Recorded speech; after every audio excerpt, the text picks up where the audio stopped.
Welcome to a brand new series which we simply called Friends.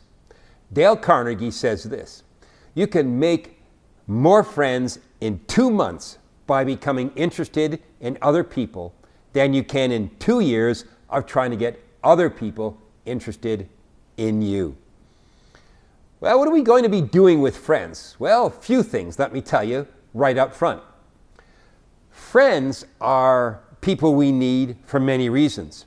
Not the least is this: we need soul friends, which we'll talk about in a few lessons from now, who will walk with us on life's journey.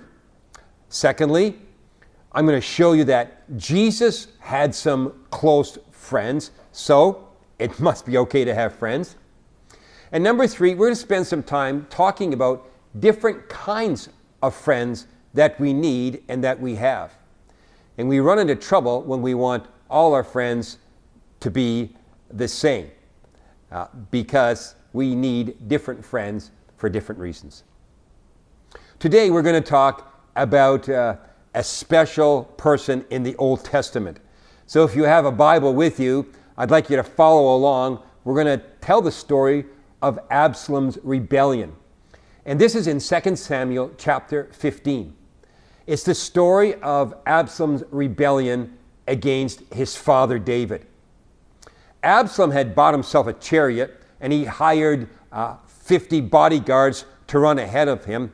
He got up early every morning and he went to the gates of Jerusalem. And people would come in to see the king with their problems and ask for advice and ask for blessings.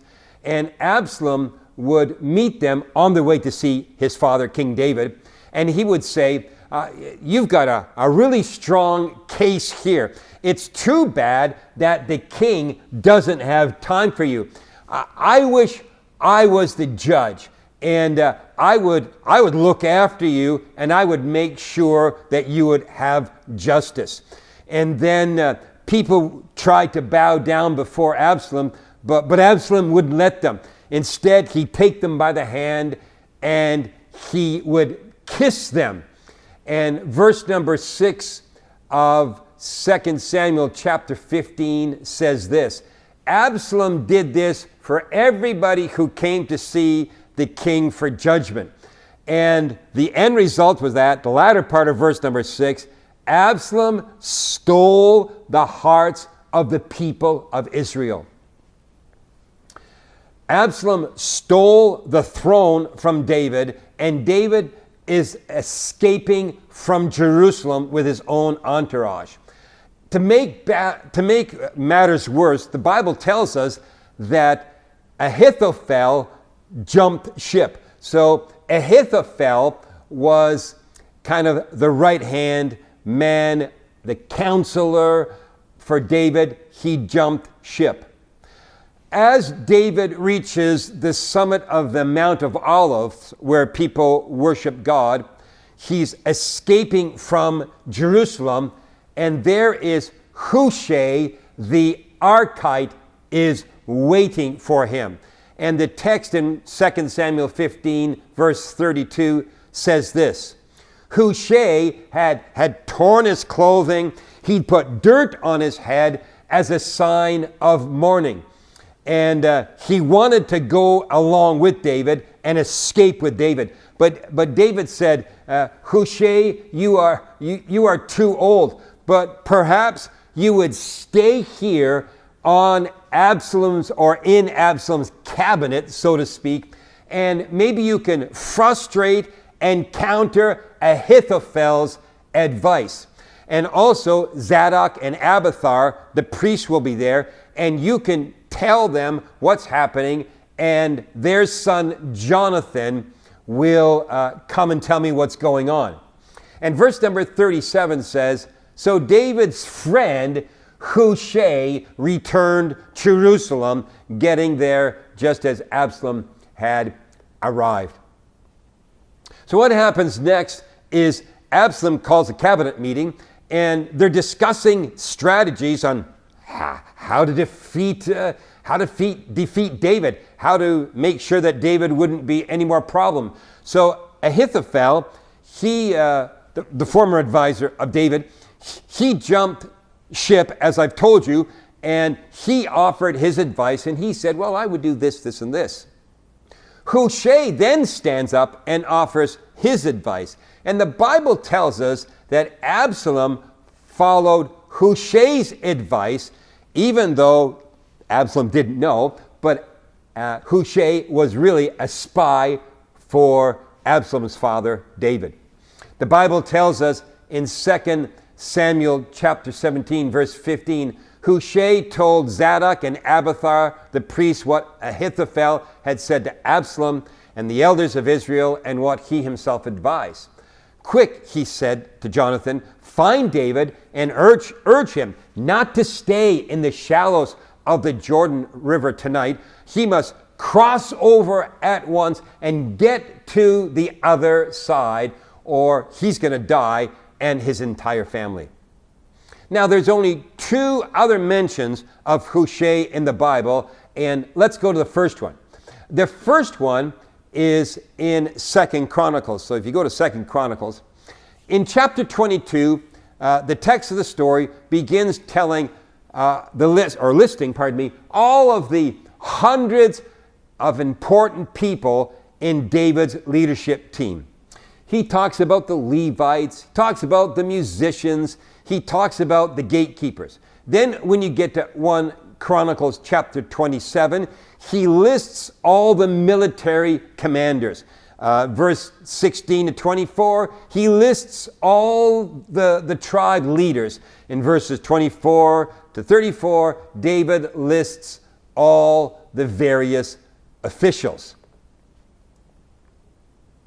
And then he lists these officials who are in charge of various things. So-and-so's in charge of money, and another guy's in charge of all the king's land.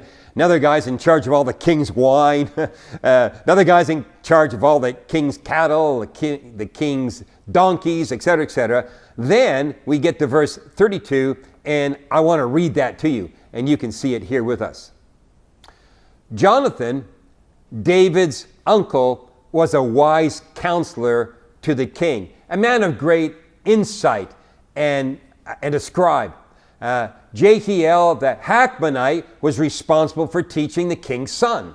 Ahithophel was the royal advisor, and we already talked about him. And here is Hushai. Hushai the Archite, this is his claim to fame. He was the king's son. I'm fascinated by that. Hushai was the king's son. 1 Chronicles chapter 27, verse 33. This is the King James Version that you now see here. Ahithophel was the king's counselor, and Hushai the Archite was the king's companion. So Ahithophel was a counselor, Hushai was the companion. What is a counselor? Well, a counselor is one who advises, one who counsels, one who exhorts, one who admonishes. What is a companion? Well, a companion is his buddy. It's his friend. It is his companion. There's one other text I want to mention very quickly. 1 Kings chapter 14, verse 16. Now, what has happened here is we're moving ahead chronologically, and we have Solomon, the son of David, who is now the governor, or who's now the king, pardon me, and he has a cabinet, and in his cabinet, he has district governors. And in 1 Kings chapter 14, verse 16, this is Solomon's cabinet. He has Bana, who is the son of Hushai, in his cabinetry. Proverbs chapter 27, verse 10 says, never abandon a friend, either yours or your father's. Here is a generational friend. So folks, why begin a series on friends talking about Hushai? Well, follow this. in a narrative that's rife with military exploits and swords and killings and mighty men of valor. You know, the fighting, the captains, the people of power, the people of might, the people of position, the people who are well known, the people of great reputation. All of a sudden there's this little line. And here is the king's friend, Hushai. Here's the king's friend. His claim, well, he's recorded in the treason takeover narrative, which I walked you through. But that's all you know about him. You don't know anything else about him. So amidst all the superstars, the warriors, the captains, the gifted ones of note and reputation, we have Hushai. Who is Hushai? He is the king's friend. That's his claim to fame. Really? Like nothing more? Like no great description of him? Like what about his gifts, his talents, his might, his strength? No.